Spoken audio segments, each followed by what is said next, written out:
పెందుర్తి మండలం చింతల అగ్రహారంలో YCP MLA అభ్యర్థి ఆదిప్రాజ్కు చేదు అనుభవం ఎదురైంది.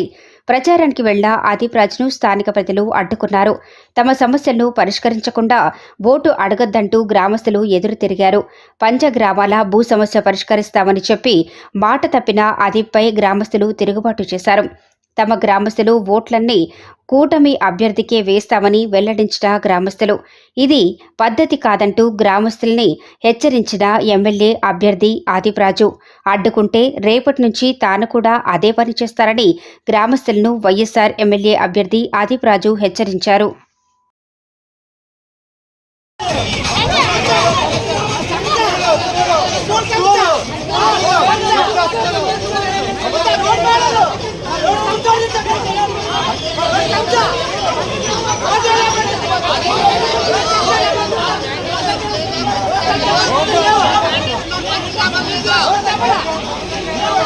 సాంప్రదాయం అంటే రేపు నుంచి ఇదే కొనసాగుతుంది ప్రతి దిక్క. తప్పన్నా అన్న, తప్పన్నా అన్న, ఇది పద్ధతి కాదన్న. మీరు ఇది పద్ధతి అనుకుంటే మీరు చెప్పండి, అలాగే కంటిన్యూ చేద్దాం.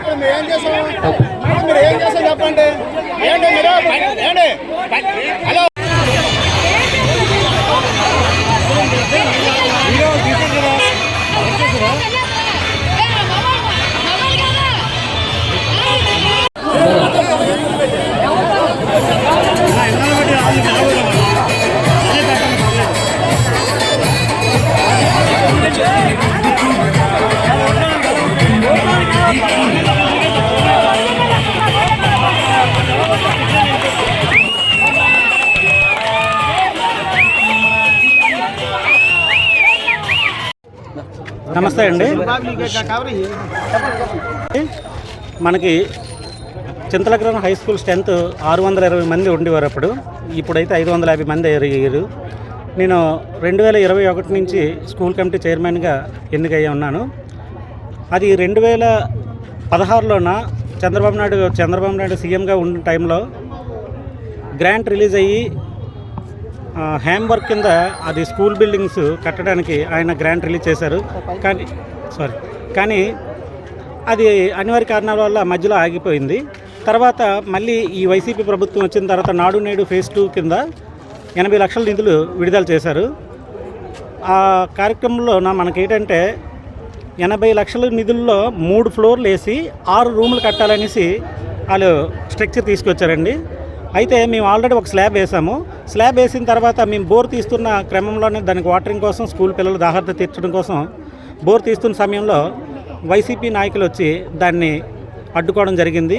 ఈ స్థలం మాది, మేము అప్పుడు మీకు రిజిస్ట్రేషన్ చేయలేదు, మీకు అమ్మలేదని చెప్పి వాళ్ళు ఆక్యుపై చేయడం జరిగింది. కానీ మేము పేపర్లు అవి ఆ రోజు 1998లో మా ఎక్స్ సర్పంచ్గా, ఇప్పుడున్న ఎక్స్ సర్పంచ్ గారు, అప్పుడు సర్పంచ్ గారు పులంశెట్టి వెంకటరమణ గారు తీసుకున్నారు. 80,000 పెట్టి ఆ రోజుల్లో, ఆ రోజుకి ఆ రేటుకి అది చాలా ఎక్కువగా కొన్నారు. అయినా సరే 35 సెంట్లు తీసుకున్నారండి. ఆ 35 సెంట్లు ఈరోజు స్కూల్ స్థలంలో మేము బిల్డింగ్ కడుతుంటే వాళ్ళు ఆపడమే కాక కోర్టుకి కూడా వాళ్ళు హైకోర్టుకి వెళ్ళి స్టే తెచ్చుకున్నారు.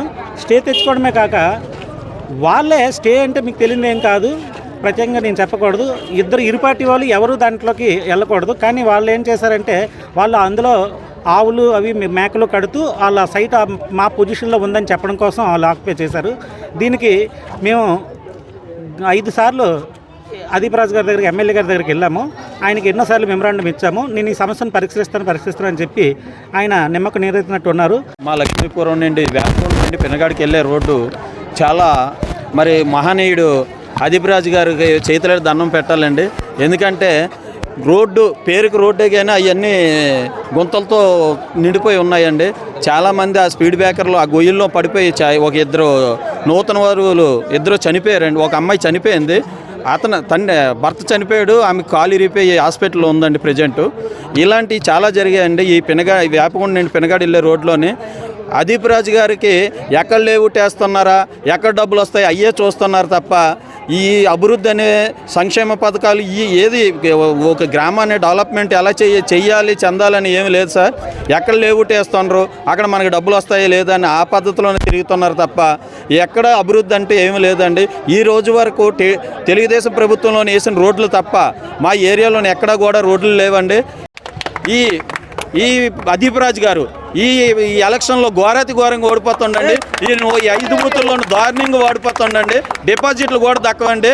ఈ రోజుని మ్యాక్సిమం సీఎం రమేష్ గారు, పంచకల్ రమేష్ బాబు గారు, సీఎం రమేష్ గారు అయితే ఇంచుమించు ఒక 70-80 వేలు ఓట్ల మెజార్టీతో గెలుస్తారు. అలాగే మన పంచకల్ రమేష్ బాబు గారు అయితే 30-40 వేలు మెజార్టీతో గెలుస్తారండి. వైఎస్ఆర్ పార్టీ ప్రభుత్వం రాష్ట్రంలో పూర్తిగా కుప్పకూలిపోయింది. ఎక్కడా కూడా స్పందన లేదు. ప్రతి మీటింగ్కి డబ్బులు తీసుకెళ్తున్నారు. అది వాస్తవం. గత ఎలక్షన్ ముందు టిట్కో ఇల్లు గురించి ప్రతి ఒక్కరికి ఇల్లు ఫ్రీగా ఇస్తామని చెప్పాడు పెద్ద మనిషి. ఒక్కరికి ఇల్లు కూడా సరికదా. చంద్రబాబు కట్టిన ఇల్లు 6 లక్షల ఇల్లు కూడా ఎవరికి ఇల్లు ఇవ్వలేదు. ఇక మాకు చేమలాపిల్లో సుమారు 2,000 ఇల్లు, అంటే 3,000 ఇల్లు టోటల్ 2,000 ఇల్లు తయారైపోయాయి. మా లక్ష్మీపురం కానీ గౌరపాలెం కానీ 70 వార్డు, పాత 70 వార్డు ఏముందో వార్డు అంతకి కూడా ఇల్లు రాయడం జరిగింది. కానీ ఎవ్వరికి ఇల్లు ఇవ్వకుండా ఎక్కడి నుంచి తీసుకెళ్ళి ఎక్కడో కొమ్మాది, ఎక్కడో అప్పకొండ ప్రాంతాల్లో సెంటు భూమి ఇస్తూ ఉన్నాడు. 20 అడుగుల రోడ్లో సెంటు భూమి ఏం సరిపోదండి? చంద్రబాబుని ఆలోచన చేసి భూమి కోల్పోకుండా టిట్కో ఇల్లు ప్లాన్ చేశారు. 4 ఫ్లోర్లు. ఈయనేం చేశాడు? ఉన్న భూమిని అంతా నాశనం చేసేసి 20 అడుగుల రోడ్డు చూపించి రోడ్డు 20 అడుగులు 1/2 సెంటు భూమి. ఆ రకంగా ప్రభుత్వం పూర్తిగా కూలిపోయింది. మేము కంప్లీట్గా మా 2 గ్రామాల నుంచి మేము కూటమి అభ్యర్థి రమేష్ బాబుని సపోర్ట్ చేస్తున్నాం. ఎంపీగా సీఎం రమేష్ని సపోర్ట్ చేస్తున్నాం. మా 2 గ్రామాల్లో 90% ఓటు టీడీపీ పడతాయి. ఎందుకంటే ఈ 5 సంవత్సరాలు కూడాను రాష్ట్రం అంతా అట్టడికి వెళ్ళిపోయింది. పేదలందరూ కూడాను తలో దిక్క వెళ్ళిపోయారు. వాళ్ళు తినడానికి కూడా చాలా ఘోర పరిస్థితిలోకి వెళ్ళిపోవడం జరిగింది. పనులు లేవు.